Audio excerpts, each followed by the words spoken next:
प्यारे बच्चों, कोविड-19 के कारण आप सभी अपने अपने घरों में रहकर ही अपनी पढ़ाई कर रहे हैं। ऐसे समय में आप अपनी पढ़ाई को रोचक तरीके से सीख समझ सकें, इसके लिए झारखंड सरकार द्वारा प्रस्तुत किया जा रहा है हमारा दूरदर्शन हमारा विद्यालय कार्यक्रम। इसके माध्यम से आप प्रत्येक दिन सोमवार से शुक्रवार तक पूर्वाह्न 10 से 12 तथा अपराह्न 1 से 2 बजे तक अपनी अपनी कक्षाओं के अनुरूप कार्यक्रम देख सकेंगे। अब पढ़ाई नहीं रुकेगी। स्कूली शिक्षा एवं साक्षरता विभाग झारखंड। नमस्कार दोस्तों, आइए देखते हैं कि आज हम क्या पढ़ेंगे। तो हम एपिसोड की शुरुआत में 10वीं कक्षा में पढ़ेंगे इंग्लिश ग्रामर से टेंसेस। इसका हम दूसरा भाग देखेंगे आज।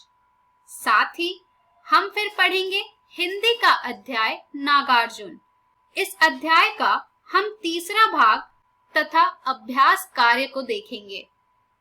इसी प्रकार से 12वीं कक्षा में हम पढ़ेंगे गणित का अध्याय सांतत्य तथा अवकलनीयता।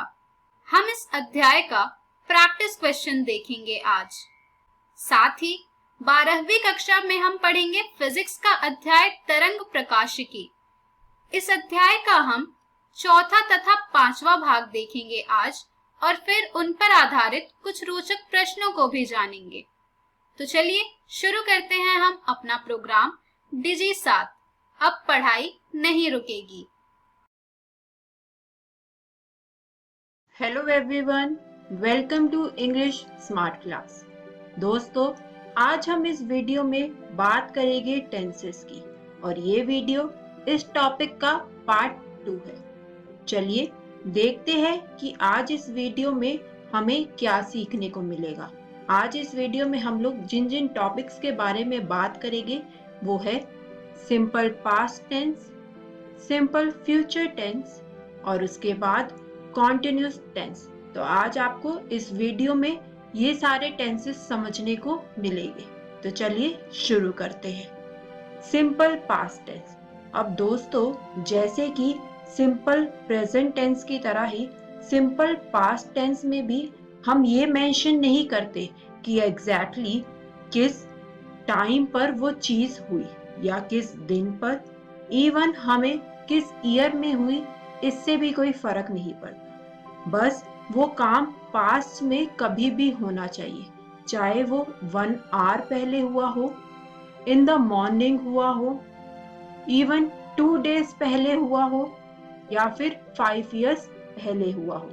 इवन अगर वो चीज पिछली हमारी पास्ट लाइफ में भी हुई है तब भी वो सिंपल पास्ट टेंस की कैटेगरी में आएगी। चलिए इसके कुछ एग्जांपल्स देखते हैं। पहला एग्जांपल है हमारे पास, मैंने वीडियो देखी, यानी कि पास्ट की बात हो रही है। दूसरा एग्जांपल है हमारा, उन्होंने फुटबॉल खेला। यहाँ पर ये हुआ वो हुआ और ये सारी चीजें पास्ट की बात है, तो ये हमारे सिंपल पास्ट टेंस की कैटेगरी में आते हैं। चलिए इसके फॉर्मूला की बात करते हैं। इसमें जो सब्जेक्ट है उसके बाद वर्ब की सेकंड फॉर्म प्लस ऑब्जेक्ट, यानी कि हमारा जो सब्जेक्ट है और ऑब्जेक्ट वो सेम रहेगा। बस यहाँ पर हम लोग वर्ब की सेकंड फॉर्म को यूज करेंगे, जैसे कि हाइड हो जाएगा हिड, डू हो जाएगा डिड। अब देखते हैं सिंपल पास्ट टेंस के सेंटेंस को फ्रेम कैसे करना है। हमारा एग्जाम्पल है, मैंने वीडियो देखी। सब्जेक्ट आई, वीडियो ऑब्जेक्ट, देखी है वर्ब। तो यहाँ पर वॉच की सेकंड फॉर्म होती है वॉच्ड, वो यहाँ पर लग जाएगी। तो जो हमारा एट द एंड सेंटेंस बनेगा वो होगा आई वॉच्ड वीडियो, और ये सेंटेंस हमारा कहलाएगा simple past tense. Simple past tense में बेसिकली हमें बस यूज करनी है वर्ब की सेकंड फॉर्म। चलिए अब सिंपल पास्ट के बाद बात करते हैं सिंपल फ्यूचर टेंस की। ये टेंस सबसे ज्यादा तब यूज होते हैं जब मम्मी या घर वाले हमें कोई काम करने को कहते हैं, कोई भी काम जिसको हम फ्यूचर में करने वाले हैं, या कोई भी चीज जो फ्यूचर में होने वाली है वो कहलाती है सिंपल फ्यूचर टेंस। हमारे फ्यूचर में होने वाली चीज प्रिडिक्ट करनी है, हमें कुछ भी अगर फ्यूचर में ये हो रहा है और उसको प्रिडिक्ट करना है, जैसे कि आज का मैच इंडिया जीतेगा, यहाँ पर हम प्रिडिक्शन कर रहे हैं, ये काम फ्यूचर में होने वाला है। इसके बाद कल बारिश होगी, अभी हुई नहीं है, कल होगी, तो मैं ये काम करूंगा, तुम वहां नहीं जाओगी। ऐसे सारे जो सेंटेंसेस होते हैं वो होते हैं सिंपल फ्यूचर टेंस। चलिए अब इन सेंटेंसेस को फ्रेम करना सीखते हैं।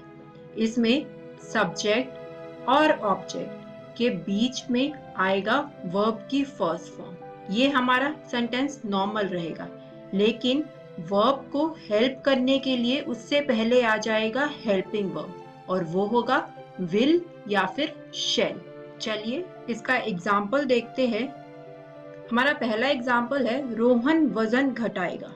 रोहन हमारा सब्जेक्ट है, वजन यानी कि वेट हमारा ऑब्जेक्ट है, घटाएगा वर्ब की फर्स्ट फॉर्म होती है लूज, तो रोहन लूज वेट, और उससे पहले लूज से पहले आ जाएगा विल। तो जो हमारा सेंटेंस हमारे पास रेडी होगा वो होगा रोहन विल लूज वेट। चलिए इसके कुछ और एग्जाम्पल्स देखते हैं, जैसे कि मैं वीडियो देखूंगा, तो इसका इंग्लिश में सेंटेंस बनेगा आई विल वॉच वीडियो या फिर आई शैल वॉच वीडियो। एक और एग्जाम्पल लेते हैं, वो फुटबॉल खेलेंगे, तो यहाँ पर हमारा जो सेंटेंस बनेगा वो होगा दे विल प्ले फुटबॉल। अब फिर से एक बार हमारे टेंसेस के चार्ट पर आते हैं। इसको हमने टेंसेस के पार्ट 1 में डिस्कस किया था। अब तक हमने जिन टेंसेस की बात कर ली है उसमें हमने जाना है सिंपल प्रेजेंट टेंस को, सिंपल पास्ट टेंस को और सिंपल फ्यूचर टेंस। अब हम लोग बात करेंगे कॉन्टिन्यूस टेंस के बारे में, जिसमें सबसे पहले हम लोग डिस्कस करेंगे प्रेजेंट कॉन्टिन्यूस टेंस के बारे में। तो चलिए शुरू करते हैं। मैं वीडियो देख रहा हूँ, ये वो काम है जो हम अभी कर रहे हैं। किसी भी काम को जो हम अभी कर रहे हैं या वो कुछ देर में या कुछ दिनों में खत्म हो जाएगा, जैसे कि आप अभी ये वीडियो देख रहे हैं और आपको पता है कि कुछ देर में ये वीडियो खत्म हो जाएगी, तो ये हमारा हुआ प्रेजेंट कॉन्टिन्यूस टेंस। इनके सेंटेंस को आइडेंटिफाई करने का तरीका ये है कि इनके जो सेंटेंस होते हैं वो ज्यादातर स्टार्ट होते हैं रहा हूं, रही हूं या फिर रहे है से। जैसे कि तुम ऑफिस जा रहे हो, मम्मी खाना पका रही है। देखिए दोस्तों, इन दोनों ही सेंटेंसेस के जो एंड है वो जा रहे हो और पका रही है से हो रहे हैं, तो ये हमारे कैटेगरी में जिसमें आते हैं उसका नाम है प्रेजेंट कॉन्टिन्यूस टेंस। दोस्तों, इन दोनों ही सेंटेंसेस में एक काम चल रहा है और उस काम का एक एंड है, तो इसी वजह से ये हमारे बन जाते हैं प्रेजेंट कॉन्टिन्यूस टेंस। चलिए देखते हैं कि इन सेंटेंसेस को फ्रेम कैसे करना है। हमारा सेंटेंस था मैं वीडियो देख रहा हूँ। इस सेंटेंस में सब्जेक्ट है हमारा आई और जो ऑब्जेक्ट है वो है हमारा वीडियो, वर्ब है हमारी वॉच और साथ में उसके लग जाएगा ING, आई वॉचिंग वीडियो। अरे अरे, ये तो कंप्लीट सेंटेंस नहीं लग रहा है। इसमें हमें एक रूल को याद रखना होगा कि वर्ब से पहले इसमें आ जाएगा am या फिर are, और जब भी होगा I तो उसके साथ लगेगा am और बाकी सब जगह लगेगा are। तो यहाँ पर हमारे सेंटेंस में I है तो वहां पर हमारे पास लग जाएगा am। तो हमारा जो कंप्लीट सेंटेंस बनेगा वो होगा I am watching video। कुछ और एग्जाम्पल्स देखते हैं, जैसे कि तुम ऑफिस जा रहे हो। ये हमारा इंग्लिश में सेंटेंस बन जाएगा you are going to office. दोस्तों, इसमें आपको एक और बात याद रखनी होगी, जब भी सब्जेक्ट थर्ड पर्सन हो। थर्ड पर्सन याद है ना, यानी कि फादर, मदर, चाइल्ड, तुम, सन, मून, प्लस वो सिंगुलर हो यानी कि एक ही हो, ही, शी, दे, इट, तब वहां पर लगेगा एस के साथ is plus verb plus object. यानी कि अगर हम इसका एग्जाम्पल की बात करें, जैसे कि माँ खाना बना रही है, जो माँ है वो एक तो थर्ड पर्सन है और वो सिंगुलर है, तो इसका जो इंग्लिश में सेंटेंस बनेगा वो होगा मॉम इज कुकिंग फूड। यहाँ पर इज लग जाएगा एम या आर की बजाय। तो फ्रेंड्स, प्रेजेंट कॉन्टिन्यूस टेंस में क्या लगेगा? सब्जेक्ट प्लस इज, एम या फिर आर। इज लगेगा हमारा थर्ड पर्सन प्लस सिंगुलर के साथ, प्लस वर्ब की फर्स्ट फॉर्म प्लस आईएनजी, और उसके बाद हमारा फाइनली ऑब्जेक्ट। तो ये होगा हमारा formula to create sentence for present continuous tense. दोस्तों, जब कर रहा हूं की जगह पर कर रहा था आ जाएगा तो वो हमारा बन जाएगा पास्ट कॉन्टिन्यूस टेंस।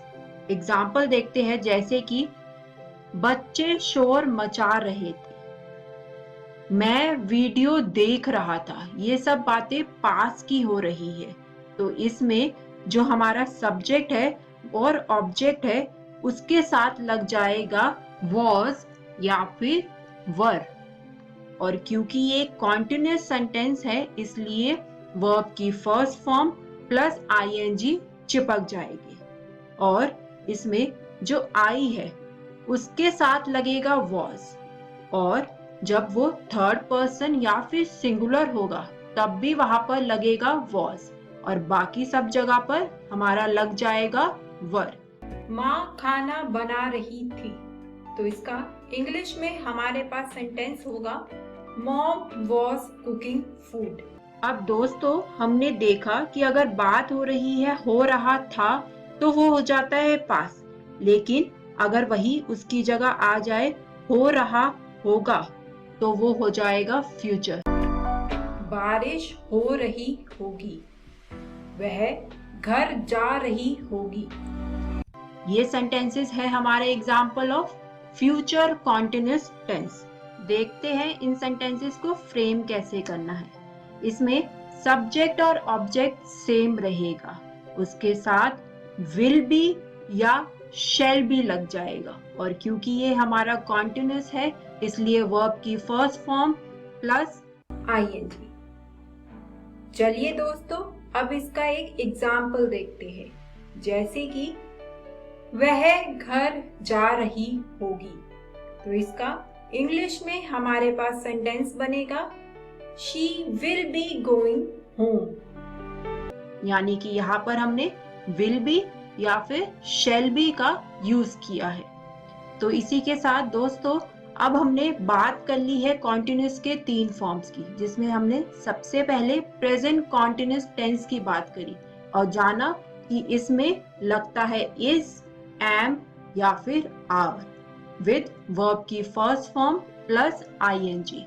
उसके बाद दोस्तों हमने जाना पास्ट कॉन्टिन्यूस टेंस के बारे में, जिसमें हमने देखा कि सब्जेक्ट के साथ लगेगा was या फिर were प्लस वर्ब की first form plus ING and object, यानी कि सब कुछ सेम रहेगा, बस इज एम आर की जगह लग जाएगा was were। और फाइनली फ्यूचर कॉन्टिन्यूस टेंस, इसमें was were की जगह आ जाएगा will be and shall be। और इसी के साथ हमारा कॉन्टिन्यूस टेंसेस खत्म होते हैं। दोस्तों, आज इस वीडियो में हमें क्या क्या सीखने को मिला, जरा एक बार ये देख लेते हैं। सबसे पहले हमने बात करी सिंपल पास्ट टेंस के बारे में, उसके बाद हमने बात करी सिंपल फ्यूचर टेंस, और फाइनली हम लोगों ने कॉन्टिन्यूस टेंस के प्रेजेंट, पास्ट और फ्यूचर के बारे में जाना। इससे अगली वीडियो में हम लोग बात करेंगे सब्जेक्ट और वर्ब के एग्रीमेंट के बारे में। तो दोस्तों मिलते हैं नेक्स्ट वीडियो में। नमस्कार विद्यार्थियों, इस वीडियो में आपका बहुत बहुत स्वागत है। आज हम 10वीं कक्षा की हिंदी की पाठ्यपुस्तक क्षितिज भाग 2 की एक बहुत ही महत्वपूर्ण कविता पढ़ने जा रहे हैं, जिसका नाम है फसल और इसके कवि हैं नागार्जुन। तो आइए देखते हैं कि आज के इस वीडियो में हम क्या पढ़ने वाले हैं। आज की इस वीडियो में हम सबसे पहले फसल कविता का प्रसंग जानेंगे, यानी उससे जुड़ी हुई कुछ बातों के बारे में जानेंगे। उसके बाद हम फसल कविता की व्याख्या करेंगे, यानी उसका अर्थ जानेंगे। तो आइए विद्यार्थियों, बिना देर किए शुरू करते हैं इस वीडियो को।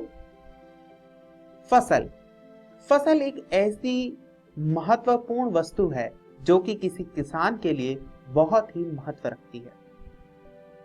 फसल को अलग अलग रूप में परिभाषित किया जा सकता है, अलग अलग रूप में व्याख्या उसकी की जा सकती है, किंतु यहाँ पर कवि ने फसल की सुंदरता के साथ साथ फसल के महत्वपूर्ण तत्वों का वर्णन भी किया है।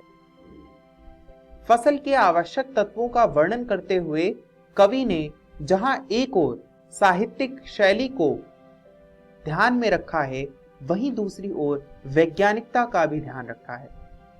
आइए विद्यार्थियों, अब हम इस कविता को पढ़ते हैं और उसका अर्थ जानते हैं।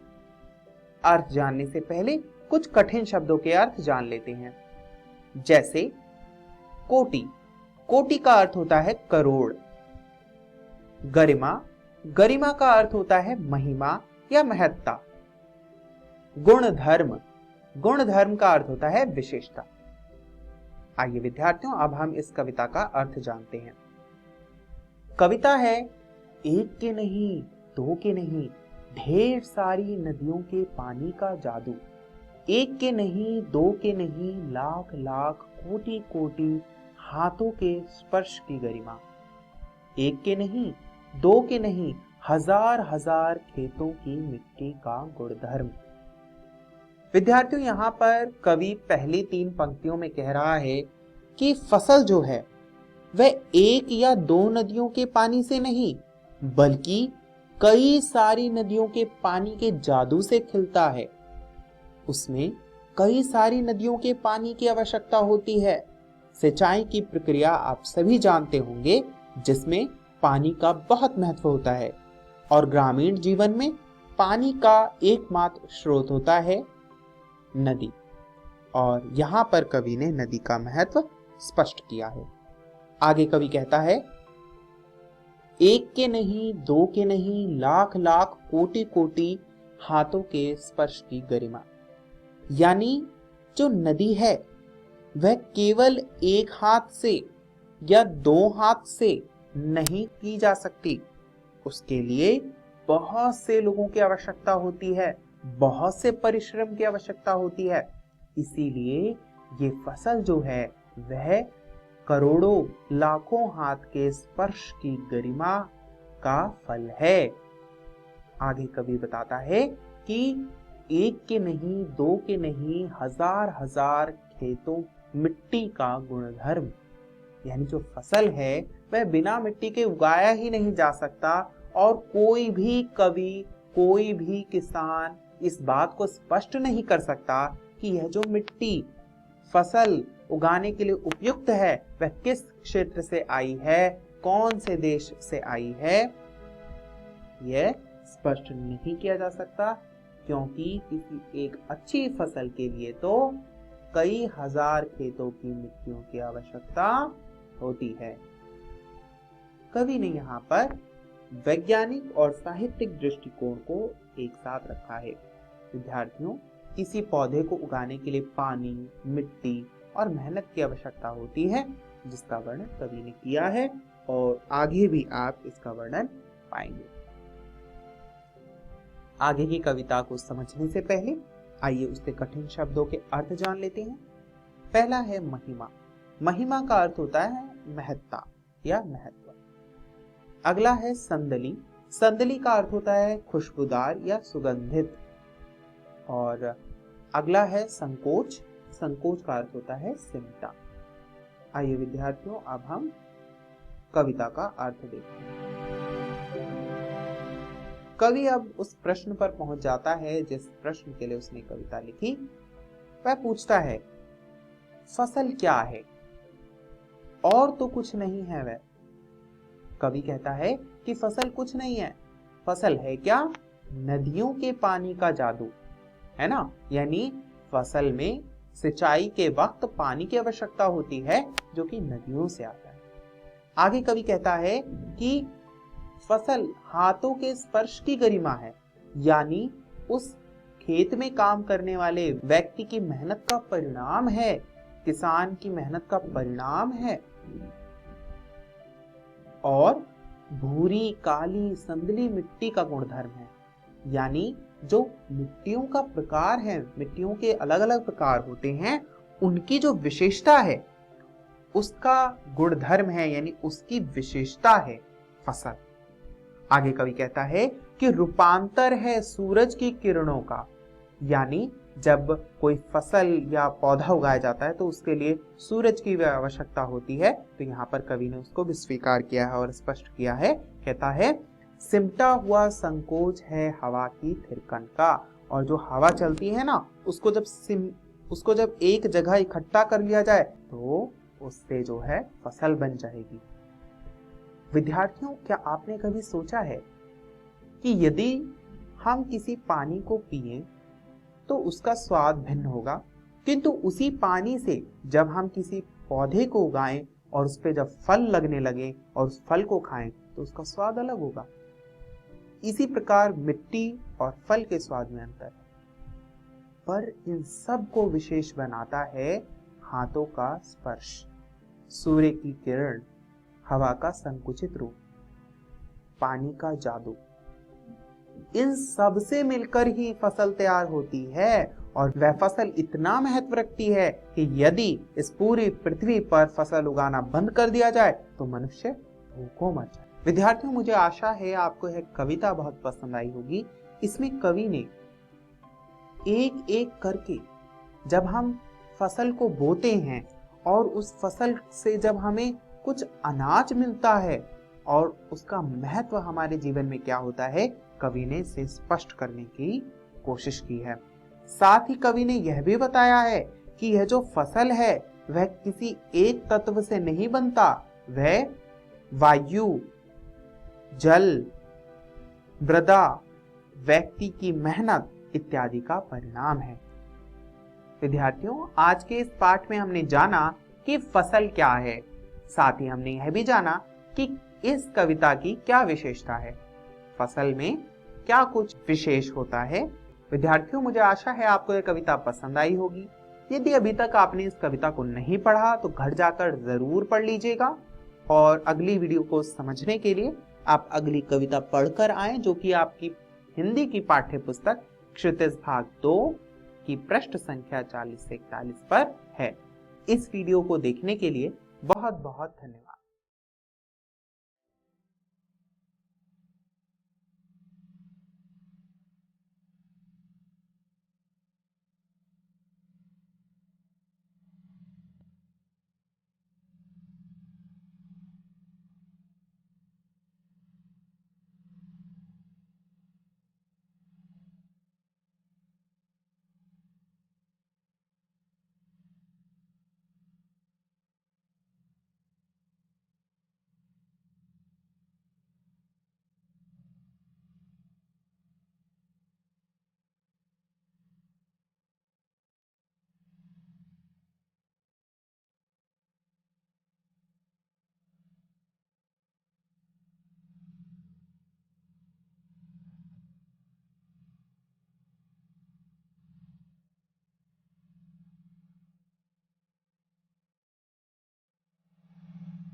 नमस्कार दोस्तों, आज हम पढ़ेंगे सांतत्य तथा अवकलनीयता का आखिरी भाग। पिछले भागों में हमने सीखा सांतत्य क्या है, अवकलनीयता क्या है और विभिन्न प्रकार के फलनों का अवकलज किस प्रकार प्राप्त किया जाता है। साथ ही हमने देखा था द्वितीय कोटि का अवकलज। तो चलिए आगे बढ़ते हैं और देखते हैं आज के इस वीडियो में हम किन प्रैक्टिस क्वेश्चंस के बारे में चर्चा करें। तो पिछले भागों में आपने जितने भी यहाँ पर कंसेप्ट पढ़े हैं उन्हीं पर आधारित हम कुछ क्वेश्चन करेंगे। पहला उदाहरण है, यदि x बराबर है 2 cos थीटा के और y बराबर है 2 sin थीटा के, तो dy बटे dx ज्ञात कीजिए। अब यहाँ पर आपको दिख रहा है कि x जो है वो भी थीटा के रूप में परिभाषित है और y जो है वो भी थीटा के रूप में परिभाषित है।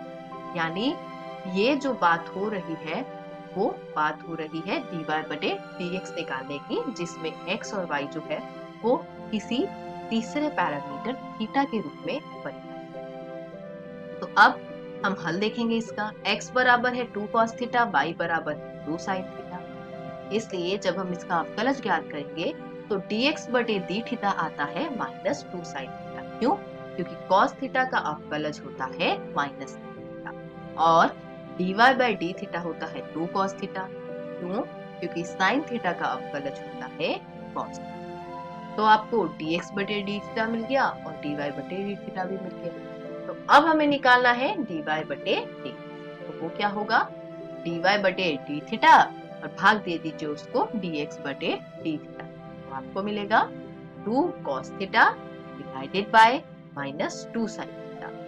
तो ये जो 2 है वो 2 से कटेगा और cos थीटा बटे sin थीटा होता है cot थीटा और इसके आ जाएंगे आगे और इसके आगे आ जाएगा माइनस का साइन। अब चलिए आगे बढ़ते हैं और अगला उदाहरण देखते हैं।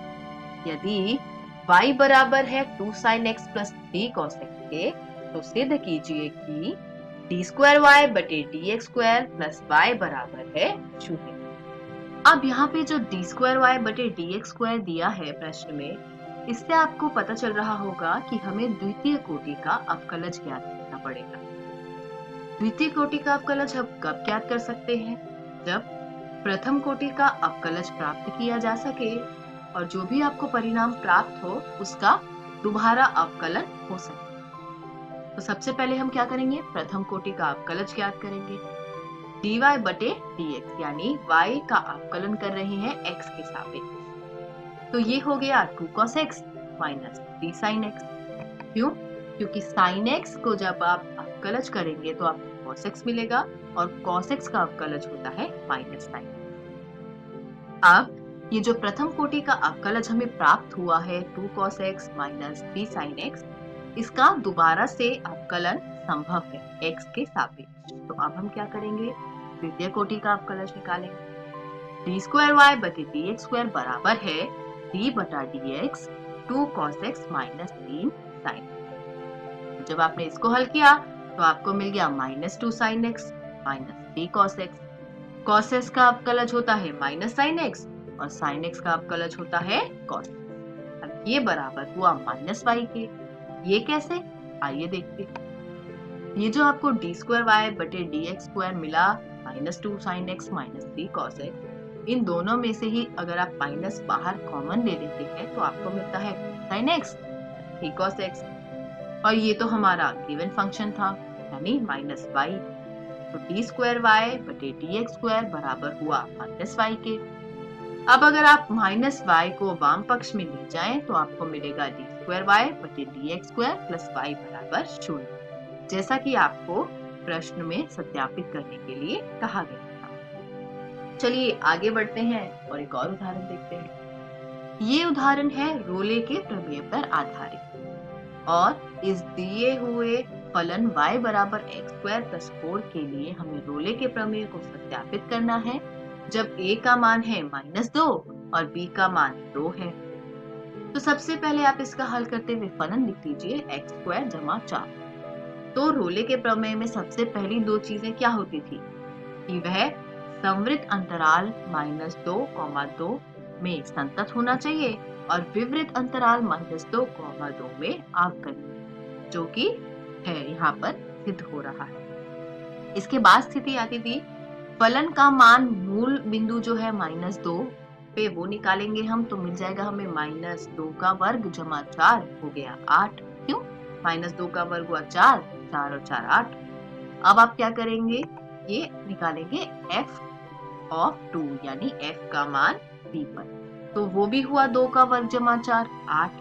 क्या हो गया, f का मान -2 पर और f का मान 2 पर दोनों ही 8, यानी रोले के प्रमेय की सभी जो यहाँ पर आपकी संकल्पनाएं थी वह सिद्ध होती है। तो हम कह सकते हैं कि रोले के प्रमेय के अनुसार एक ऐसा सी होता है, पाया जा सकता है विवृत अंतराल -2, में कि f डैश c बराबर है 0 के, यानी प्रथम कोटि का अवकलज ज्ञात करके अगर आप उसमें c डालें तो वो 0 के बराबर। अब फलन क्या था, f ऑफ x बराबर x का वर्ग जमा 4, तो इसका अवकलज क्या होगा 2x, तो f डैश c क्या होगा 2c, जो कि बराबर है।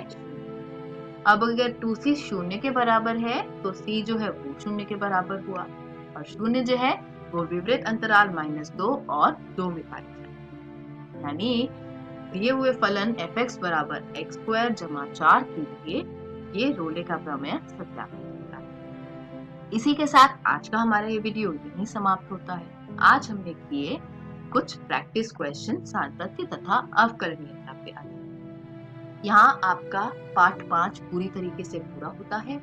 घर जाइए, दिए हुए प्रश्नों को हल कीजिए। किसी भी प्रकार के संदेह एवं सहायता के लिए हम हमेशा उपलब्ध हैं। धन्यवाद। हेलो दोस्तों, आज की इस कक्षा में आप सभी का स्वागत है। दोस्तों, आज की हमारी इस कक्षा में हम अध्याय 10 तरंग प्रकाशिकी का चौथा भाग समझेंगे, और आज की इस वीडियो में हम पढ़ेंगे विवर्तन यानी डिफ्रैक्शन की परिघटना को, और जानेंगे किसी एकल झिर्री द्वारा होने वाली विवर्तन की घटना। तो आइए शुरू करते हैं हमारा आज का ये वीडियो। दोस्तों, जब हम किसी अपारदर्शी वस्तु के द्वारा बनने वाली छाया को देखते हैं तो हम इसमें पाते हैं कि ज्यामितीय छाया के क्षेत्र के समीप व्यतिकरण के समान बारी बारी से उदित तथा दीप्त क्षेत्र नजर आते हैं। दोस्तों, ऐसा विवर्तन की परिघटना के कारण होता है, यानी विवर्तन एक ऐसी परिघटना है जिसमें किसी अवरोधक के कोनों से प्रकाश मुड़ जाता है, और यह अभिलक्षण सभी प्रकार की तरंगों द्वारा प्रदर्शित किया जाता है, चाहे वे ध्वनि तरंगे हों, प्रकाश तरंगे हों, जल तरंगे हों अथवा द्रव्य तरंगे हों। दोस्तों, क्योंकि अधिकांश अवरोधकों के विस्तार से प्रकाश की तरंग दैर्घ्य अत्यंत छोटी है, इसीलिए हमें दैनिक जीवन के प्रेक्षणों में विवर्तन के प्रभावों का सामना नहीं करना पड़ता। लेकिन हमारी आंख या प्रकाशिक यंत्र जैसे कि दूरदर्शक अथवा सूक्ष्मदर्शी का निश्चित वियोजन विवर्तन की परिघटना के कारण सीमित रहता है, और वास्तव में जब हम किसी सीडी को देखते हैं तो उसमें रंग विवर्तन प्रभाव के कारण ही दिखलाई देते हैं। आइए अब हम इस विवर्तन की परिघटना को विस्तार से समझते हैं, किसी एकल झिर्री द्वारा होने वाले विवर्तन की परिघटना को जानकर। तो दोस्तों, पिछले वीडियो में हमने यंग के प्रयोग के बारे में पढ़ा था। यंग के प्रयोग में हमने कहा था कि एक संकीर्ण एकल झिर्री नए स्रोत की तरह कार्य करती है, जहां से प्रकाश विस्तारित होता है। दोस्तों, यंग से पहले न्यूटन भी इस प्रभाव को जान चुके थे कि प्रकाश संकीर्ण छिद्रों तथा झिर्रियों से विस्तारित होता है। यह कोने से मुड़कर उस क्षेत्र में प्रवेश करता हुआ प्रतीत होता है जहां हम छाया की अपेक्षा करते हैं, और इसी प्रभाव को कहा जाता है विवर्तन। लेकिन यह प्रभाव केवल तरंग धारणा के उपयोग से ही उचित रूप से समझा जा सकता है। दोस्तों, जब यंग के प्रयोग में द्विझिर्री को एक संकीर्ण एकल झिर्री द्वारा प्रतिस्थापित किया जाता है तो हमें एक ब्रॉड यानी चौड़ा पैटर्न दिखाई पड़ता है, जिसके मध्य में दीप्त क्षेत्र होता है। इसके दोनों ओर क्रमागत दीप्त एवं अदीप्त क्षेत्र होते हैं, जिनकी तीव्रता केंद्र से दूर होने पर कम होती जाती है। दोस्तों, इसको समझने के लिए यहाँ इस चित्र में आप देख सकते हैं कि A चौड़ाई की एकल झिर्री LN पर अभिलंबवत पड़ने वाले समांतर किरण पुंज को दर्शाया है। यहाँ विवर्तित प्रकाश आगे रखे एक पर्दे पर आपतित होता है और यहाँ पर झिर्री का मध्य बिंदु है M। अब हमें पर्दे के किसी बिंदु P पर तीव्रता ज्ञात करनी है। तो इसके लिए मूल धारणा यह होगी कि झिर्री को बहुत से छोटे छोटे भागों में विभाजित किया जाए और बिंदु P पर उनके योगदानों को उचित कलांतर के साथ जोड़ा जाए। दोस्तों, इसके लिए हम झिर्री पर प्राप्त तरंगाग्र के विभिन्न भागों को द्वितीयक स्रोतों की तरह लेते हैं और क्योंकि आपाती तरंगाग्र झिर्री के तल में समांतर है तथा ये स्रोत एक ही कला में होते हैं। अब झिर्री के दो सिरों के बीच का पथ अंतर अर्थात NP घटा LP, इसकी गणना ठीक उसी प्रकार की जा सकती है जैसे कि टॉमस यंग के प्रयोग में की थी। यानी यहाँ पर NP घटा LP जो बराबर होगा NQ के, उसे लिखा जा सकता है NP घटा LP बराबर A sin थीटा। और दोस्तों, क्योंकि यहाँ पर थीटा बहुत ही छोटा कोण है, इसी कारण यहाँ पर इस साइन थीटा को लगभग थीटा के बराबर ही मान लिया जाएगा। यानी पथ का अंतर NP घटा LP आता है लगभग A थीटा के बराबर। दोस्तों, यहाँ पर यदि झिर्री के तल में दो बिंदुओं M1 एवं M2 के बीच की दूरी y हो तो पथ का अंतर M2P घटा M1P बराबर होगा y थीटा के। दोस्तों, अब हमें स्रोतों की बड़ी संख्या से प्राप्त होने वाले समान कला संबंध योगदानों को जोड़ना होगा। ऐसा करने पर पर्दे के केंद्रीय बिंदु अर्थात C पर कोण थीटा 0 होगा, अर्थात सभी पथांतर 0 हैं और इसी कारण झिर्री के सभी भागों का योगदान समकला में है, जिससे बिंदु C पर उच्चतम तीव्रता मिलती है। इसके अतिरिक्त दोस्तों, तीव्रता का केंद्रीय उच्चिष्ट थीटा बराबर 0 पर है तथा द्वितीयक उच्चिष्ट थीटा बराबर n जमा 1/2 लैम्डा बटे a पर है और निम्निष्ट यानी शून्य तीव्रता थीटा बराबर n लैम्डा बटे a पर है, जहां पर n का मान 0 को छोड़कर 1, 2, 3 कोई भी पूर्णांक हो सकता है। तो आइए देखते हैं कि आखिर यह निम्निष्ट थीटा बराबर n लैम्डा बटे a पर क्यों आता है। तो इसके लिए हम सबसे पहले कोण थीटा पर विचार करेंगे, जहां पर पथ का अंतर a थीटा लैम्डा है। तो इस स्थिति में थीटा लगभग बराबर आता है लैम्डा बटे a के। अब हम झिर्री को दो बराबर भागों में यानी LM तथा MN में बांटते हैं, जिनमें प्रत्येक का आकार झिर्री के अर्ध यानी a/2 है। भाग LM में प्रत्येक बिंदु M1 के लिए भाग MN में बिंदु M2 इस प्रकार है कि M1 M2 लगभग a/2 के बराबर है। दोस्तों, यहाँ बिंदु P पर M1 तथा M2 के बीच पथांतर चुने हुए कोण थीटा के लिए होगा M2P घटा M1P बराबर थीटा a/2, जो बराबर होगा लैम्डा बटे 2 के। इसका अर्थ यह है कि M1 तथा M2 के योगदान 180 डिग्री यानी पाई रेडियन से विपरीत कला में है तथा थीटा बराबर है लैम्डा बटे a के। इसी कारण यहाँ से आने वाली दोनों ही तरंगें एक दूसरे को रद्द कर देंगी। इसीलिए झिर्री के दो अर्धभागों LM तथा MN के योगदान एक दूसरे को रद्द कर देते हैं। दोस्तों, यहाँ पर यह समीकरण वह कोण बताती है जिस पर तीव्रता 0 हो जाती है।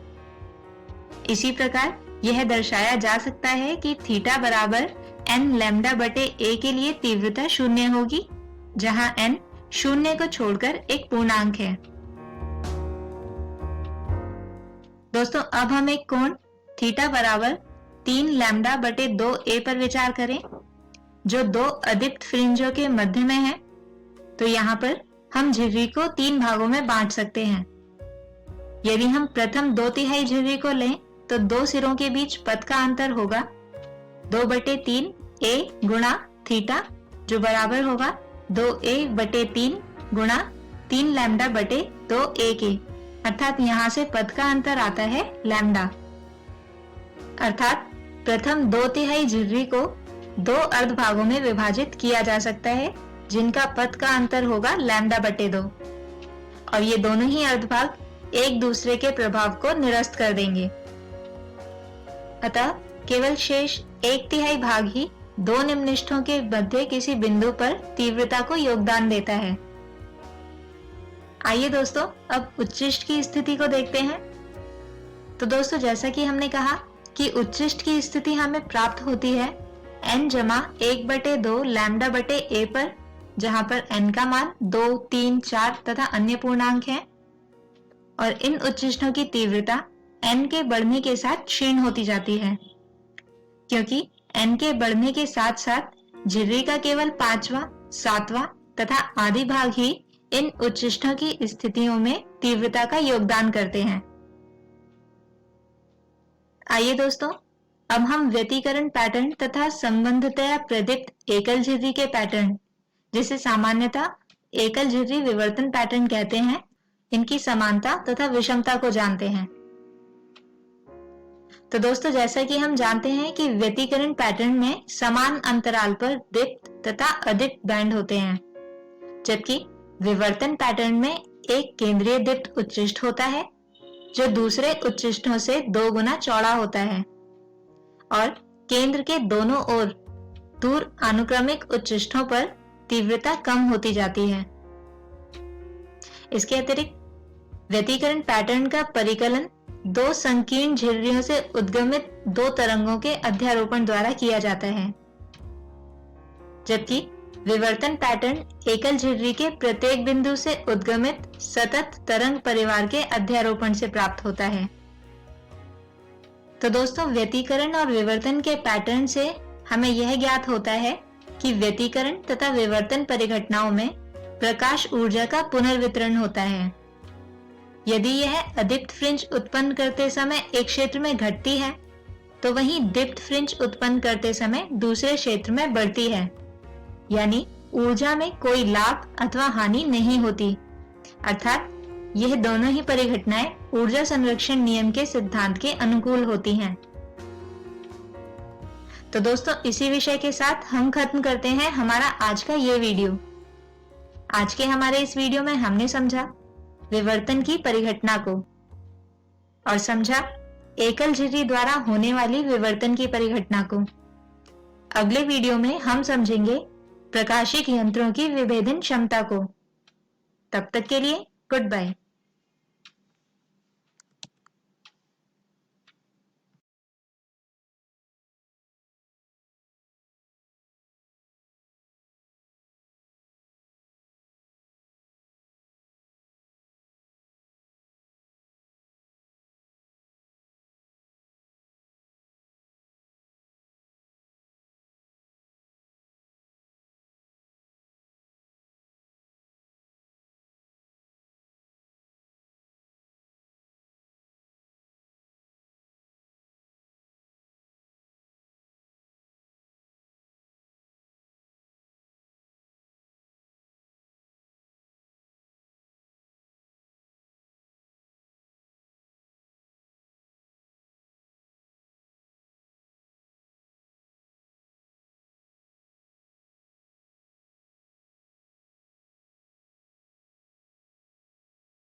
हेलो दोस्तों, आज की इस कक्षा में आप सभी का स्वागत है।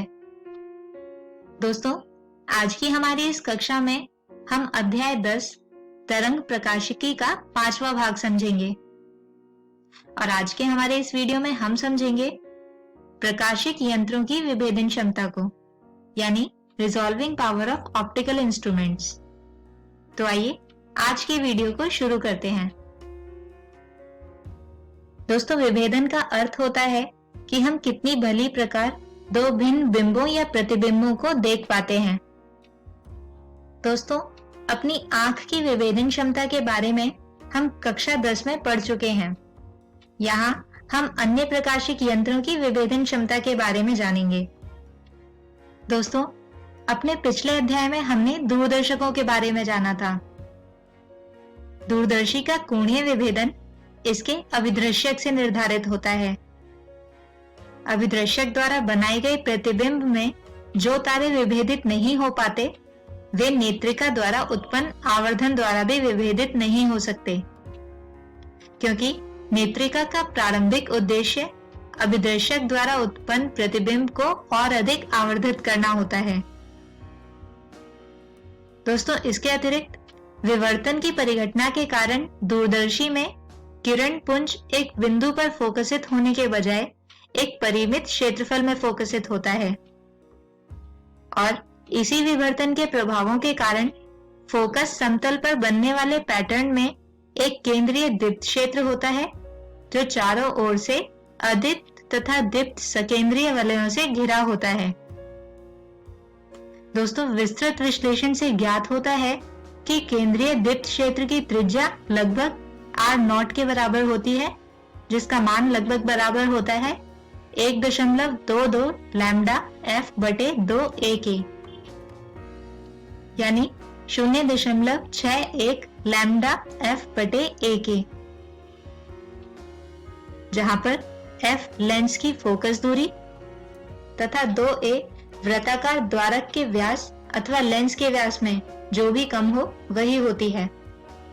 अब दोस्तों, यहाँ से उत्पन्न प्रतिबिंब का आकार बहुत छोटा होता है, फिर भी यह प्रकाशिक यंत्रों जैसे कि दूरदर्शक या सूक्ष्मदर्शी के विभेदन क्षमता ज्ञात करने के लिए एक महत्वपूर्ण भूमिका निभाते हैं।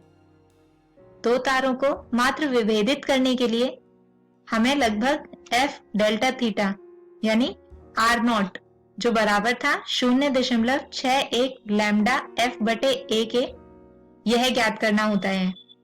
इससे ज्ञात होता है कि डेल्टा थीटा बराबर आता है 0.61 लैम्डा बटे a के, अर्थात यदि अभिदर्शक का व्यास अधिक है यानी a अधिक है तो डेल्टा थीटा छोटा होगा। इससे पता चलता है कि a का मान अधिक होने पर दूरदर्शी की विभेदन क्षमता अधिक हो जाएगी, और दोस्तों यही कारण है कि अच्छे विभेदन के लिए दूरदर्शक के अभिदृश्यक का व्यास अधिक होना चाहिए। आइए दोस्तों, अब इस विषय पर आधारित एक उदाहरण समझते हैं। प्रश्न है, किसी तारे से 6000 एंगस्ट्रॉम तरंग दैर्घ्य का प्रकाश आ रहा है। किसी दूरदर्शी के विभेदन की सीमा क्या होगी यदि उसके अभिदृश्यक का व्यास 100 इंच है।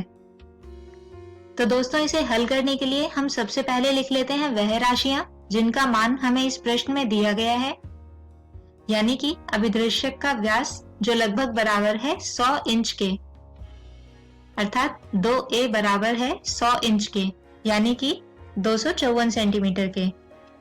इसके अतिरिक्त हमें दिया गया है लैम्डा यानी प्रकाश की तरंग दैर्घ्य, जो बराबर है 6000 एंगस्ट्रॉम यानी 6 गुणा 10 की घात ऋणात्मक 5 सेंटीमीटर के।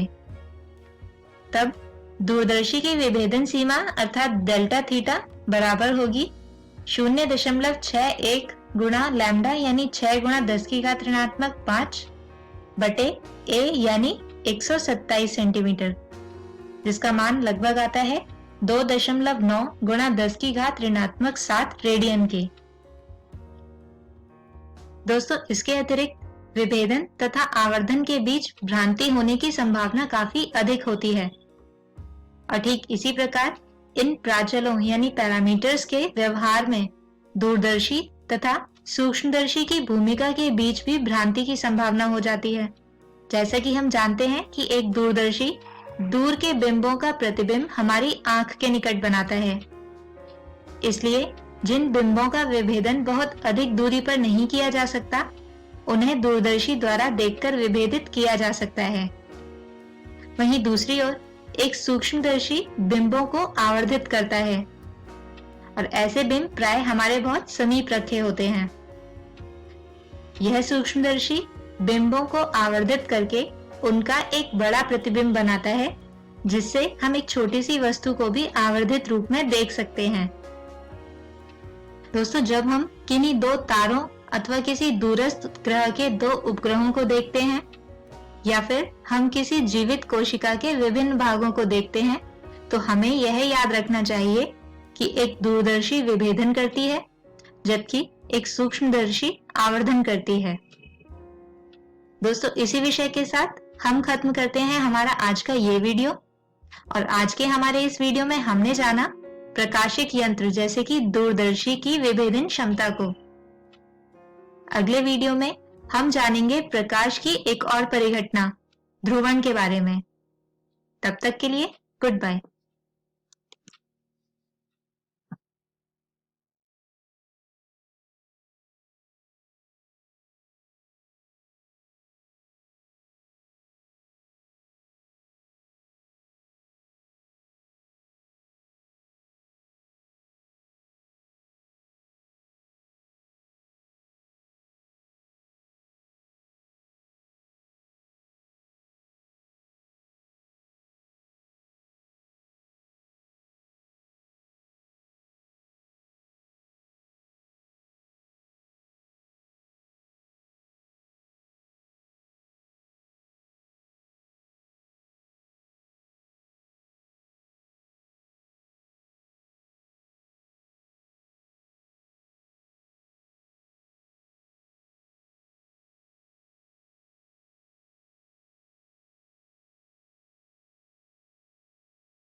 तो दोस्तों, आशा करती हूँ कि आपको डिजिसात के आज के एपिसोड में बहुत कुछ सीखने को मिला होगा।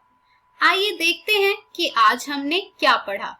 तो आज हमने 10वीं कक्षा में पढ़ा इंग्लिश ग्रामर से टेंसेस के बारे में। साथ ही हिंदी में पढ़ा हमने अध्याय नागार्जुन।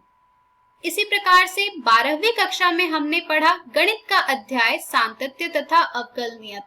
साथ ही फिजिक्स का अध्याय तरंग प्रकाशिकी।